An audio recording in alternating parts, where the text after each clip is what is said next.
ওই পেট্রোল পাম্পের সিস্টেম আছে আবার, মানে তেল দিবে ওখানে, ওখানে কোনো স্ক্যানার নেই। এখানে এসে স্ক্যানার পেমেন্ট করে স্লিপ নিয়ে তারপর ওখানে জমায়, তারপর তেল দেবে। ভাই আজব সিস্টেম। একটা ট্রেন যাচ্ছে পাশ দিয়ে, বেশ ভালো লাগছে দেখতে। হঠাৎ করে আমি বুঝতে পারিনি এরকম আওয়াজ দিয়ে যে বেরোলো না, কি বলবো ভাই, একদম ভয় পেয়ে গেছি। ওর জীবনের ফার্স্ট লং রাইড এটা, মানে 350-400 কিলোমিটার বাইক চালানো ফার্স্টে একবারে। ভাই একদম একটা আলাদাই ভাই। সো বুকে পাঠা আছে বলতে গেলে। আর ফাইনালি চলে এসেছি হচ্ছে বহরমপুর বাইপাসে, আর লেফট সাইড দিয়ে চলে গেলে বহরমপুর টাউন। আমরা এই সোজা রাইট সাইডটা নেব বহরমপুর বাইপাস। বহরমপুর বাইপাসটা ভাই আগের মতো নেই। বহরমপুর বাইপাসটা যে বানিয়েছে, ঠিক আছে, মানে যে কোম্পানি বানিয়েছে ভাই, পুরো টাকা খেয়ে ফেলেছে। আমরা মালদা থেকে প্রায় 200 কিলোমিটার বাইক চালিয়ে চলে এসেছি হচ্ছে এখন কৃষ্ণনগর। আর কৃষ্ণনগর জাস্ট পিছনে ছেড়ে আসলাম। আর এখান থেকে কলকাতার ডিস্টেন্স 113 এরকম হবে। হ্যান্ডেলে হাত ছেড়ে দিয়েছে, ও মাই গড। 120-এ আমাকে ওভারটেক করে গেল। 120 দাদার দম আছে বললে হবে। ফার্স্ট লং রাইড ওর, তা আবার R15 ভার্সন 4-এ। আমাকে বলছে আমার কোনো অসুবিধাই হচ্ছে না। কত? বাপরে, আমি তো ভেবেছি 110-এ উঠিয়েছে, 134 উঠিয়েছিল। ও মাই গড।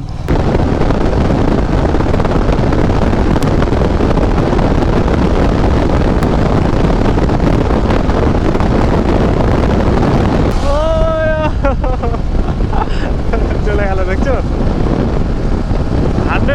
120 এরকম গেল। আরে আরে আরে, এই যে দেখো দাদাকে দেখো, ভাই মজা নিচ্ছে, ফিল নিচ্ছে, রাইডটাকে এনজয় করছে ও, দেখছো? সেই লেভেলের এনজয় করছে কিন্তু।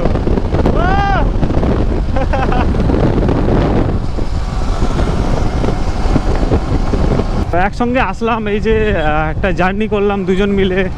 আর ওরও এটা ফার্স্ট লং রাইড ছিল। তো এই জিনিসটা বলে বোঝাতে পারবো না যে আবার এই সময়টা কখন আসবে না আসবে কোনো ঠিক নাই। আবার কোনো দিনও সম্ভব হবে কি না এরকম একসঙ্গে বাইক নিয়ে। তার জন্য ভাই ভিডিওটা করে ভাই ইউটিউবে রেখে দেবো, তো একটা স্মৃতির মতো থেকে যাবে। চুপি বাইক বের করে নিয়ে আসলাম বাড়ি থেকে গাইস।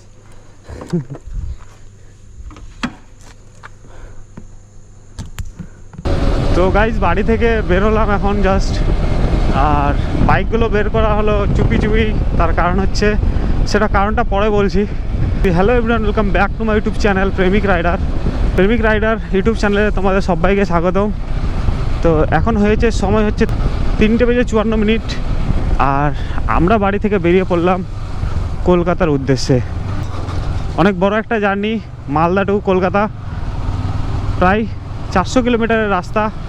সো চলো ভিডিওটা স্টার্ট করা যাক, লেটস গো। হচ্ছে গ্রামের রাস্তা, ঠিক আছে, গ্রাম থেকে এখন বেরোচ্ছি। বেরিয়ে জাস্ট কিছুটা 1-1.5 কিলোমিটার গেলেই হাইওয়ে পড়বে আমাদের। তো সে হাইওয়েতে উঠবো NH12, মানে NH34। তো চলো NH34-এ কানেক্ট করি, তারপরে তোমাদের সাথে কথা বলছি ভালোভাবে।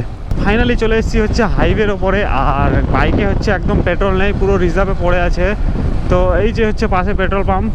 তো আমাদের গ্রাম থেকে জাস্ট পাশেই এটা হচ্ছে পেট্রোল পাম্প, হাইওয়ের পাশেই।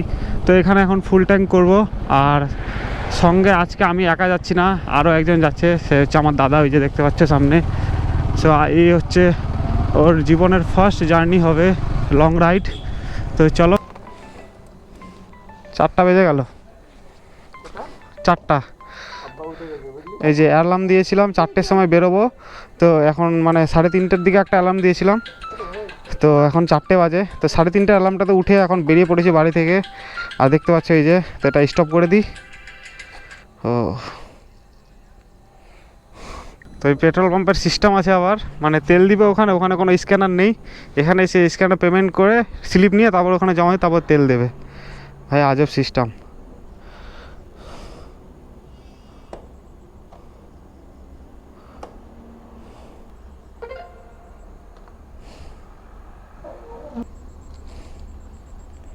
স্লিপ নিয়ে নিয়েছি 713 টাকার।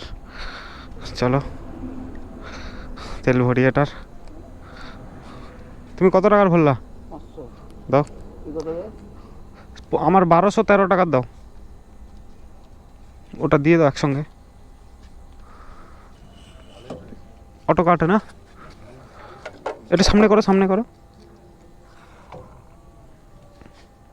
সো ফাইনালি বেরিয়ে পড়লাম পেট্রোল পাম্পে, পেট্রোল ভরিয়ে দাদা ফুল ট্যাঙ্ক করলো, আমিও ফুল ট্যাঙ্ক করলাম। এই থেকে জাস্ট 5.7 কিলোমিটার, মানে 6 কিলোমিটারের মধ্যেই মানে প্রথম টোল প্লাজা আজকের জার্নির। দেখতে পাচ্ছ ফারাক্কা রায়গঞ্জ হাইওয়েজ লিমিটেড। তো এটা হচ্ছে আজকের জার্নির হচ্ছে ফার্স্ট টোল প্লাজা পড়বে আমাদের। সো এই যে এখন একটা ট্রেন যাচ্ছে পাশ দিয়ে, বেশ ভালো লাগছে দেখতে। হ্যাঁ, হঠাৎ করে আমি বুঝতে পারিনি এরকম আওয়াজ দিয়ে যে বেরোলো না, কি বলো ভাই, একদম ভয় পেয়ে গেছি। ও হো হো হো, জাস্ট ওয়াও, ট্রেনটাই যে বেরোচ্ছে সুন্দর, বেশ ভালো লাগছে দেখতে।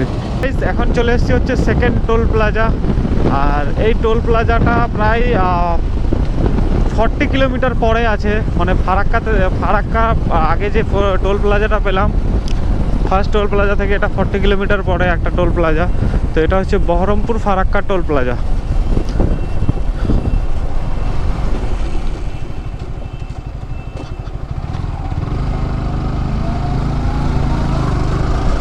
সো এখন সময় হয়েছে 4:50 আর আমরা সেকেন্ড টোল প্লাজা ক্রস করছি। তো জাস্ট টোল প্লাজাটা ক্রস করে আর এই যে পড়ছে হচ্ছে এটা আইরন ব্রিজ, দেখতে পাচ্ছ। সো আমরা এখন আইরন ব্রিজ ক্রস করছি ভাই। দিনের বেলা হলে এই জায়গার ভিউটা আরও ভালো লাগতো, রাতের বেলা সেরকম বোঝা যাবে না। তো রাত তো না, এখন প্রায় সকাল হয়ে আসছে, তবে অন্ধকার অন্ধকার হয়ে আছে আর কি। তো এই জায়গাটার ভিউটা জাস্ট ওয়াও লাগে দিনের বেলা। তো এটা হচ্ছে থার্ড টোল প্লাজা। এদিক দিয়ে ফুল করে ওইদিকে ঢুকে গেছে, যাক ঘুরিয়ে নিয়েছে। একটু প্রবলেম হচ্ছে ওর, না হওয়া না, মানে জীবনের ফার্স্ট জার্নি ওর এটা, ওর জীবনের ফার্স্ট লং রাইড এটা। মানে 350-400 কিলোমিটার বাইক চালানো ফার্স্টে একবারে ভাই, একদম একটা আলাদাই ভাই। সো বুকে পাটা আছে বলতে গেলে। আর তো বাড়ি থেকে বাইকগুলো জাস্ট মানে গেট খুলে আস্তে করে একদম গেট খুলে কাপড় চুপড় খুলে বাইকগুলো নর্মাল যেরকম ঠেলে বের করতে হয় সেরকম ঠেলে বের করেছি। আর ঠেলে বের করে একদম রাস্তার মাঝখানে এনে ভাই, একদম রোডে এনে, মানে বাড়ির থেকে মোটামুটি 100 মিটারের মতো ঠেলে এনে রোডে এসে তারপরে ভাই স্টার্ট করেছি বাইক। তার কারণ হচ্ছে যে ওর বাবা যে আছে, মানে আমার আঙ্কেল হবে, তো ও মানে বাইক নিয়ে যেতে দেবে না দাদাকে, ঠিক আছে। আর ওর বাইক নিয়ে যাওয়ার খুব ইচ্ছা, ঠিক আছে। তো এই হচ্ছে ব্যাপার। তো তার জন্য ভোরবেলা উঠেছি ভাই, 3:30টার দিকে উঠে বেরিয়ে পড়েছি চুপি, কাউকে কিচ্ছু বলা হয়নি।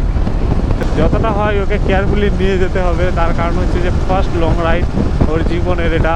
আর এই জিনিসটা দেখো, পুরো কাশফুল, এই যে কত সুন্দর লাগছে দেখো।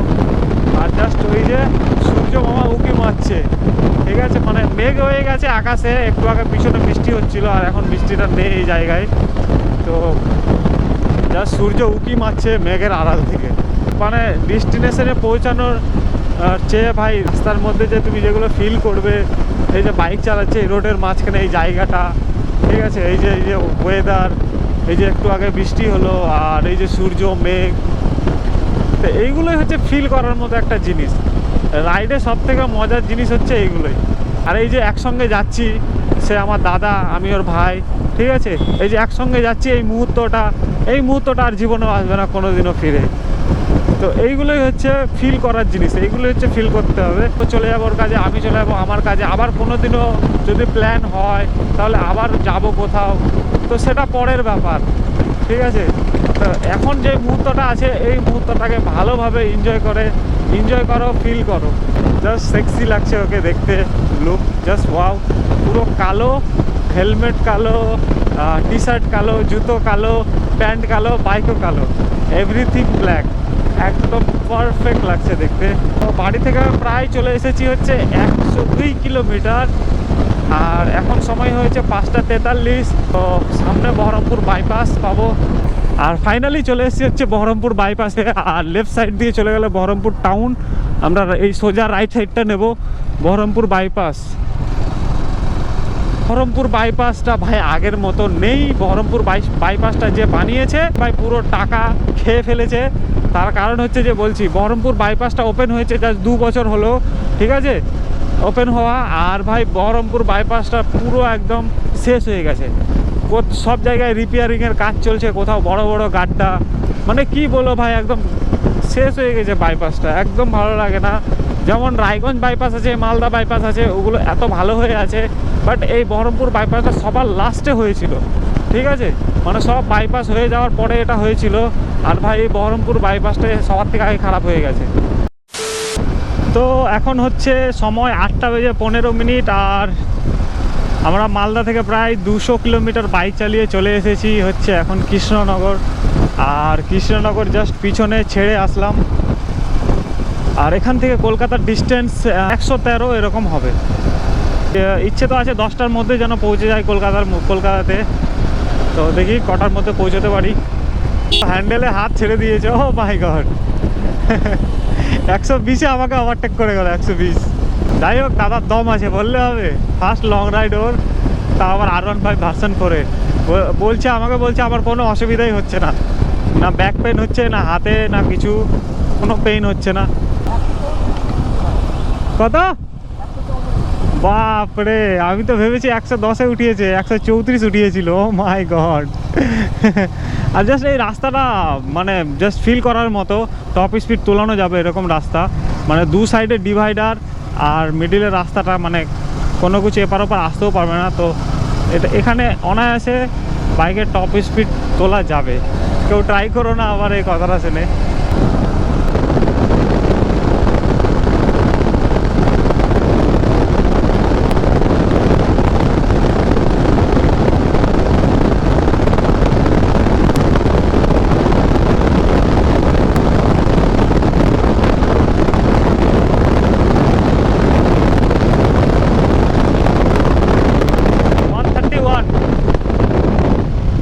বেশি টানা হাঁচড়া করা যাবে না, লং রাইডে যাচ্ছি, মানে অনেকটা দূর এখনও পথ বাকি আছে।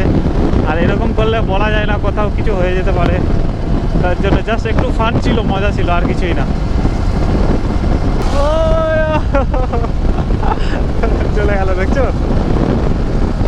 120 এরকম গেল স্পিডে। আরে আরে আরে, এই যে দেখো দাদাকে দেখো, ভাই মজা নিচ্ছে, ফিল নিচ্ছে, রাইডটাকে এনজয় করছে ও, দেখছো সেই লেভেলের এনজয় করছে কিন্তু।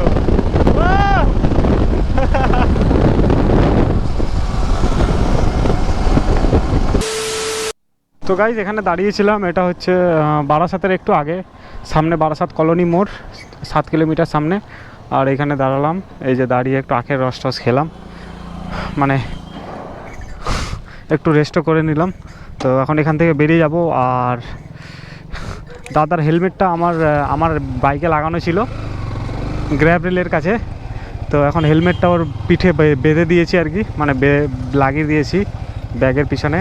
তো এখন সোজা ও চলে যাবে সায়েন্স সিটির দিকে, তো আমাকে যেতে হবে অন্য দিকে, তার জন্য ওকে দিয়ে দিলাম। সো চলো যাই। বারাসাত কলোনি মোড় থেকে আমি লেফট সাইডে চলে যাব বসিরহাটের লাইনটাতে, আর ও চলে যাবে সোজা সায়েন্স সিটির দিকে। তো এখন সময় হচ্ছে 10:43 থেকে সায়েন্স সিটি যেতে অ্যাপ্রক্স 1 ঘন্টার মতো টাইম লাগবে। দাদার 43 কিলোমিটার, আর লেফট সাইডে যেতে হবে আমাকে বনগাঁ 60 কিলোমিটার, আর এয়ারপোর্ট 12 কিলোমিটার এখান থেকে, আর কলকাতা 25 কিলোমিটার। তো এখন কলকাতায় যাবে, তো এখান থেকে টাটা বাই বাই করে দিই দাদাকে। দে সোজা একদম 25 কিলোমিটার। আমি এদিকে যাব বসিরহাট, দেখো। হ্যাঁ হ্যাঁ হ্যাঁ, অত দূর যেতে হবে না আমাকে, 30 কিলোমিটারের মতো যেতে হবে। থাকো তাহলে, টাটা করে দাও। ঠিক আছে, আসো তাহলে, হ্যাঁ আসছি আবার তোমাদের ওখানে পরে।